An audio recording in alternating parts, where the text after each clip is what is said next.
Hello and welcome to my latest video on Jurassic World Alive. In today's video I'm going to be running through how to create the new 2.17 hybrids. But first, what we need to know is, are they any good? So let's have a first look at Compsoraptor. So Compsoraptor is a dodger. So we've got quite a few moves that include dodge ability. So in terms of abilities, we'll start off with, it's got the priority alert surge. So this comes from Tarbognathus. So we've got a secure and a threatened level for this. Don't actually have any details as yet as to what the HP threshold is going to be for threatened, because obviously it depends on how much health points your particular Compsoraptor has. But alert surge when it's secure, you're going to get a priority move, and you're going to get a precise attack ×1. Okay, if it's threatened, then again it's a priority move, and it'll attack the lowest HP opponent and will attack ×1 damage. And you'll also, for yourself, you'll get a 50% chance to dodge 66% of damage for 2 attacks 1 turn. Okay, then moving on to alert shattering impact. Again, we have that secure and threatening threshold. For secure, we're targeting lowest HP, remove shields and taunt, reduces damage 50% for 2 attacks 1 turn, and attacks 2.5 times damage bypassing armor. So that's a really good strong attack there from Compsoraptor. And when it's threatened, then again we're removing shields and taunt, we're attacking 2.5 times, bypassing armor, but you do get that rally heal. Okay, so you're probably getting in another Compsoraptor flock member back in. And then move on to rampage and run, 2 times attack with an automatic swap. Okay, and we've got a delay of 1 on there, so I have to wait for the first attack or first turn to complete. Then we have playful pounce, so you'll get a cleanse, increase speed by 20% for 2 attacks 2 turns, 50% chance to dodge. Again, we've got a dodge element there, for 1 attack 1 turn. It's going to target lowest HP. It'll attack ×2, so double attack damage, and reduce damage 50% for 2 attacks 1 turn. So playful pounce, very useful. Reinforcing cower. Now this is a new ability. So for yourself, you get a 75% chance to dodge. Again, we've got that, because it's a dodger. 60% of damage, 1 attack for 1 turn. You get a rally heal as well, and be unable to swap for 2 turns. For target, you will get it's going to target the highest damage, reduce damage by 50% for 1 attack 1 turn. So it's no damage, but it's very much a defensive move when you swap in. So this is a swap in ability, so that you've got that defense when you swap in, and then you can do your more attacking moves if you want to. And then we've also got an impact on escape. So if your opponent tries to escape, he won't be able to unless he's got resistance, and you'll get a 1.5 times attack as well. And like all flocks, you'll get the absorb ability, which means that the max damage is received is remaining HP of flock member's nearest defeat, except for group attacks. Okay, so it's only going to really attack 1 flock member unless it's a group attack.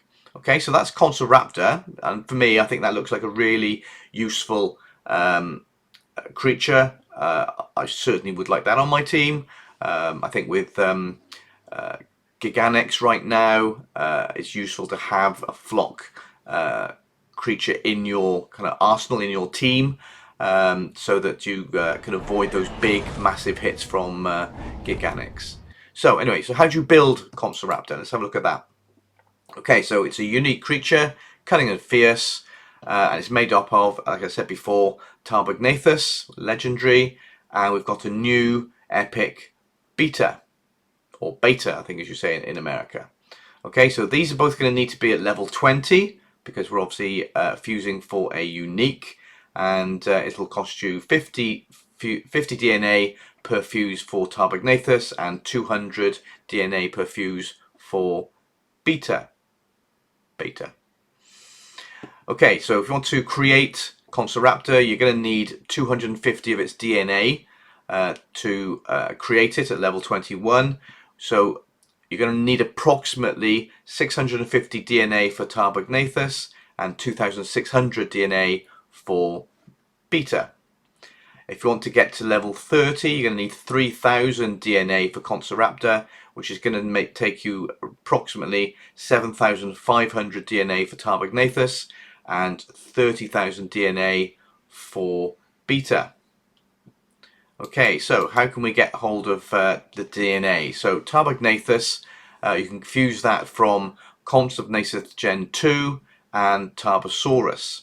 So Compsognathus Gen 2, if you're in local zone 4, which actually I am at the moment, so that's very good. That's available anytime, so get the scents out there and get walking. And you need to be at level 15 for both Compsognathus Gen 2 and Tarbosaurus to fuse Tarbognathus. And for Tarbosaurus, it's a global anytime creature, so it's going to be on the map all the time, anytime. And if you're near a restaurant, it's going to be there as well. So, you know, very common indeed. Beta is event exclusive, so we'll just have to wait and see what events Ludia has for us to make that available. Obviously, once you've got it, get it in a sanctuary, and then you can FIP it. Okay, so let's move on to our second hybrid, and this is a legendary Segnoraptor. In terms of abilities, it is very much a damage reducer, as Ludia referring to it. So first off, we've got minimal speed up strike. So that will get you an increase of 10% lasting 3 turns, and your target will get a ×1 attack for the lowest HP opponent. And then on to Ferocious Cunning Strike, or this might actually be Cunning Ferocious Strike. The release notes say Ferocious Cunning Strike, but it doesn't mention it in the new abilities, and it doesn't exist in the game already. However, Therizinosaurus has Cunning Ferocious Strike in its abilities, so I'm not sure whether the release notes have got an error there. So we'll just go with what the release notes say for now. So Ferocious Cunning Strike, yourself get an increase of damage of 50% for 6 attacks over 3 turns, and you also get a cleanse for damage over time, so that looks really useful.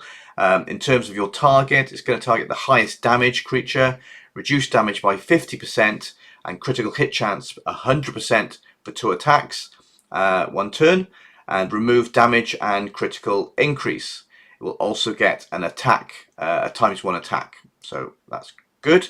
Cooldown of 3 on that one. Obviously, it's quite a lot of usefulness and power in that particular ability. And then we've got Rampage and Run. Target's lowest HP, get a ×2 attack and automatic swap. You've got a delay of 1 on that and a cooldown of 1. And then finally, Distracting Triple Strike. This is a new ability in 2.17. Targets the highest damage, reduces damage by 50% for 2 attacks, 1 turn, and you're going to get a ×1 attack 3 times. Okay, looking forward to see the animation on that. That should be cool. That's got a cooldown of 2 and a delay of 1. So off the bat, you're not going to be able to use Rampage and Run and Distracting Triple Strike on your first move. It's either going to be minimal speed up strike or that Ferocious Cunning Strike. Okay, so in terms of what DNA you need for fusing Segnoraptor, it's going to be Microraptor, which is a new one for 2.17, and Therizinosaurus, which came in 2.16. So both these need to be at level 15 to fuse, and you're going to need 50 DNA per fuse for Microraptor and 200 DNA per fuse for Therizinosaurus. So to create Segnoraptor, it's going to be created at level 16. You're going to need 200 DNA. You're going to need to create Segnoraptor. So you're going to need about 500 DNA from Microraptor and 2000 DNA from Therizinosaurus to be able to have 200 DNA. Again, that's approximate based on 20 DNA per fuse. Okay, if you want to level up to 30, then you're going to need a total of 11,250 DNA for Segnoraptor, and that's going to need approximately 28,150 DNA from Magnoraptor and 112,600 DNA from Therizinosaurus. So no tall order. But if you do have that amount of DNA, then that should get you to level 30 for Segnoraptor. So how are we going to get the DNA? So Microraptor, as I said, is new in 2.17. We do understand it is going to be in the wild. We don't know just yet what area or what vicinities it needs to be. So that remains to be seen. And Therizinosaurus is event exclusive, but it is going to be a raid boss. So look out for the raids for that creature, and obviously get DNA for it. Okay, so that's it from me. Good luck everybody in 2.17. Please do comment and let me know which creatures you're particularly excited about fusing, creating, and using in your teams. I'd really like to hear that. But for now, good luck everybody. Thank you very much for watching my video. I hope you enjoyed it or found it informative. Please do provide feedback in the description below. I always respond to comments, so please feel free to add your comments, feedback or suggestions. Okay, until next time, this is Alien Newt.